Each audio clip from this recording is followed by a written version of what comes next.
Dela writes, my MVVs, welcome.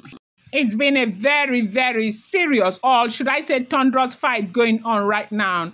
As you know, Ile Òròkìtán accuse Ile Àràgbà of, destroying their lineage. That right now, as we are hearing, they say they have threatened to withdraw from the the Royal Council.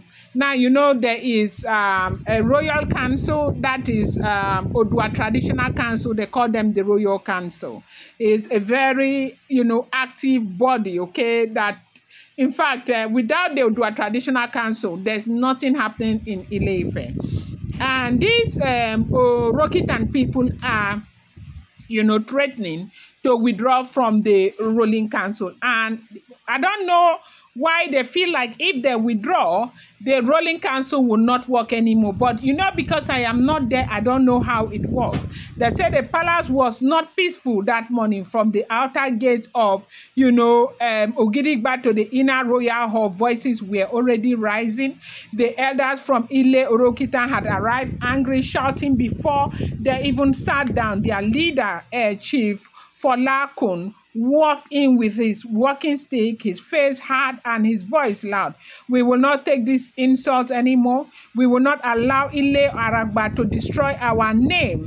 The meeting was supposed to be about reconciliation, but from the way it started, everyone knew there would be no peace. The great lion said, they said the great lion was also there.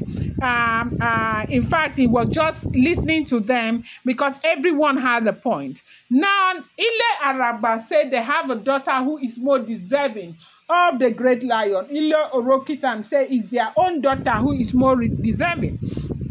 But the truth remains that your daughter has been in the palace. Nobody has ever gone to ask your daughter to leave. She was the one who caused the problem, and later said she herself, she was even ready to leave. Chief Adeyomi from Ile Àràgbà stood up slowly. Destroy your name. He repeated, Chief Folakun, you have forgotten how this started. You were the one who brought disgrace to the council with your endless interference. Don't shift blame to others. When something goes wrong, children are bound to make mistakes. When something goes wrong, you are supposed to stand by the truth and not continue to, support evil over and over again. It is this evil that you have supported that has brought you to where you are right now. But right now, you're acting as if you don't know what you have done. You're acting as if it's another person's fault. How can it be our fault? We did not tell your daughter to continue to live in a way that she shouldn't. She has been fighting the jewel the entire time. They have caused that woman untold hardship. They have pushed her out of the palace. Even when she left the palace, they won't leave her alone. We have had to face so much hardship because this woman decided to leave. So they were talking about the jewel. And now, the great lion has done everything peacefully to try and bring this woman back to the palace. Everybody knows what it has cost us. The fact that the jewel has not been in the palace, but your daughter will not let go. Is she the only wife of the great lion? Is she the only wife of the great lion? No, she is not. The entire throne cannot suffer because of one woman.